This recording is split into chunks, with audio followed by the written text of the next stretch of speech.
Welcome to the Cocktail Coup. I know it's been a few months since I've made an episode. I've been terribly busy. I got a full-time job, so I don't have as much time to make videos. And the fact is, this might be the last episode filmed here at the Lucchini Lounge. Now, Lucchini Lounge is just the name of my home bar, and Lucchini in Hawaiian means Justin.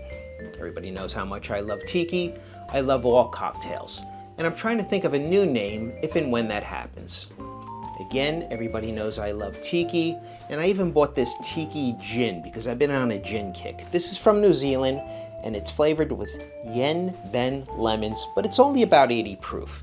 So I retreated back to some simpler cocktails from a somewhat simple or not so simpler time, and ones that are more boozy and straightforward, namely the Martini.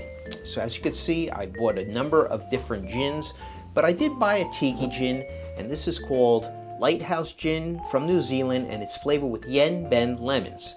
Now up front, you really get that beautiful lemon citrus taste, but like with most low proof or 80 proof gins, you get the flavor up front, but then it just drops off, becomes bitter, and even slightly strange aftertaste. And I found that with Lighthouse, I found that with Volcanic from Spain, and the American Aviation.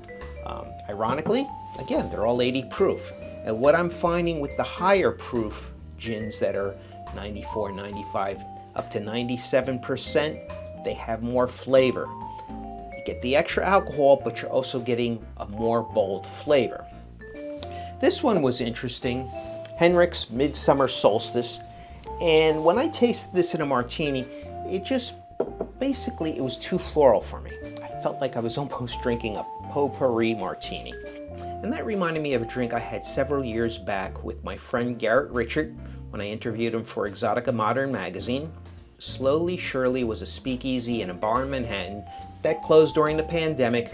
Ray is now over at Paradise Lost in the East Village of Manhattan, and Garrett is over at the Sunken Harbor Club in Brooklyn, and both consistently make it to the top 10 cocktail lounges in New York City. So if you have a chance, try and get there. It's not always easy to get in, but those are definitely two destinations you should get to if you're into cocktails.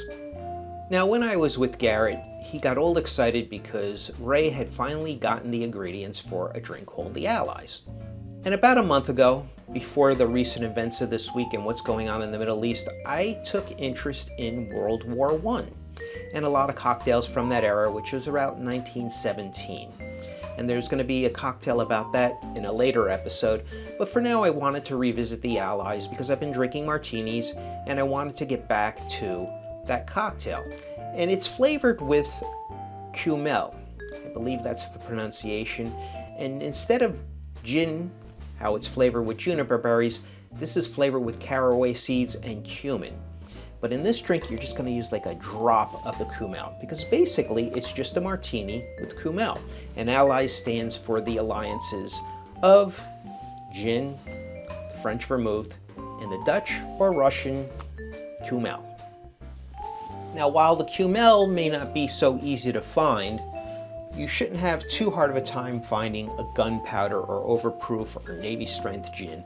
And this one he had was Perry's Tot, which is produced in Brooklyn, and this is 57% alcohol, which means it's about 114 proof, so pretty strong. So you definitely don't want one of these weaker gins in there. You definitely want a full proof gin, an overproof gin. If you can't get one, I suppose Tanqueray 10 London Dry Gin could work. And if you cannot find Cumel, perhaps you go and you find one of those flavored vodkas or flavored gins that profile something similar to Cumel. There's so many different gins out there now. They're flavored with all sorts of things. Honestly, it's kind of disappointing because now it's headed in the direction of vodka, where they just started flavoring vodka with everything from cotton candy to pickles to oysters even. And I didn't hear too many good things about the oyster flavored vodka. But today we are going to make the Allies. Now, I don't have a fancy cocktail glass like they used, or one that's antique, but a regular cocktail coupe will be just fine. And simply you want 1.5 ounces of gin, 1.5 ounces of dry or white vermouth, and just a splash, I mean like a quarter of a teaspoon or an eighth of an ounce of the Cumel. Again, if you cannot find the Cumel, try and infuse some vodka with caraway seeds. Now, the other thing about martinis is every time you change one of the components, it gets a new name. For example, classic gin martini typically gets olives. If you put a black olive in it, it becomes a Gibson. If you put an onion in it, they call it something else. And if you change the gin for vodka, then they call it a kangaroo. This cocktail doesn't get a garnish. This was World War II. These were poor times. Most of the world was in a depression. And so this simply gets no garnish at all. And let's give it a taste. Cheers. Yeah, you get the strength of that overproof or Navy strength gin. You get the herbaceousness from the Cumel. And of course the vermouth is there. Use fresh vermouth or it's going to taste very, very different and not to your liking. So I may be on hiatus for a little bit. And don't forget, you could always read some of my articles in Exotica Moderne. There's a bunch of authors and writers in there, so not just my articles, but the whole magazine in general, which focuses on mid-century pop culture, specializing in tiki, music, art, everything.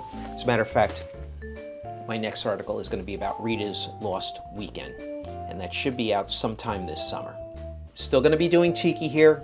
Still going to be doing a variety of cocktails, tropical, whatnot. Be sure to tune in, hit subscribe, hit like, gives me some motivation to keep going. And until next time, mahalo and cheers.